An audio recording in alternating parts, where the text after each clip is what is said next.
yanı sıra iktidara yakın pek çok kişinin adının karıştığı 17 ve 25 Aralık operasyonlarının üzerinden tam bir yıl geçti.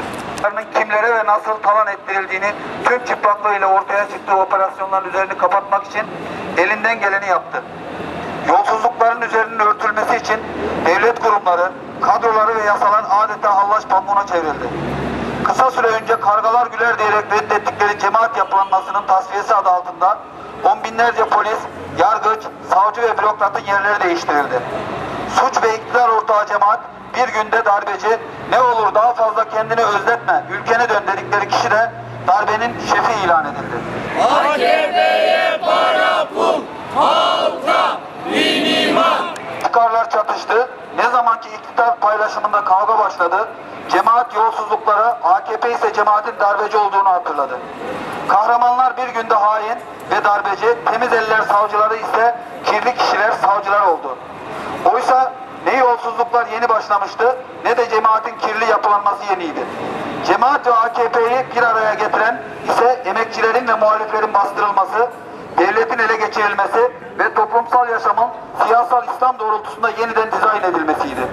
Kaynakların menfaatler için çarçur edilmesiydi. Parklarımızda, AVM, ormanlarımızda villa, derelerimizde HES yapılmasıydı. Gezide ağacına sahip çıkan, özgürlük ve demokrasi isteyenlere gazla, jopla, tomayla, kurşunla saldırıydı.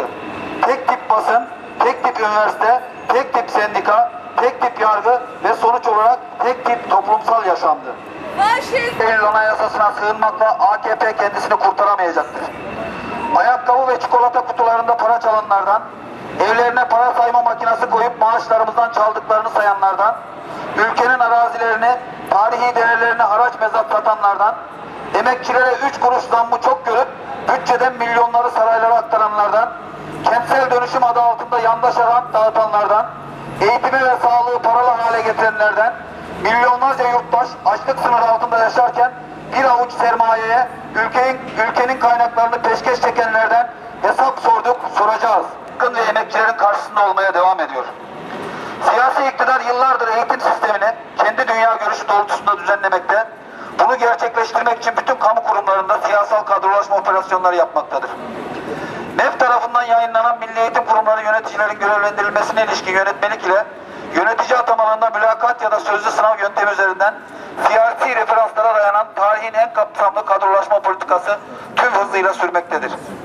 Milli Eğitim Bakanlığı tarafından yukarıdan aşağıya doğru başlatılan ve eğitimin bütün kademelerinde görev alan eğitim yöneticileri iktidar yandaşları içinden belirlenmekte, iktidara biat etmeyen eğitim yöneticileri ise bakanlık ve yandaş sendika temsilcilerinin ortak çalışmalarıyla birer birer görevlerinden alınmaktadır. Eğitimde yaşanan tasfiye sürecinde şube müdürleri ve okul müdürlerinin ardından sıra müdür yardımcılarına gelmiştir. Siyasi iktidar ve yandaş sendika siyasi torpil üzerinden belirlediği okul müdürlerinin ardından şimdi de müdür yardımcılarının belirlenmesi için yoğun mesai harcamakta, mevcut müdür yardımcılarına yönelik sendika değiştirme yönünde baskı yapmaktadır.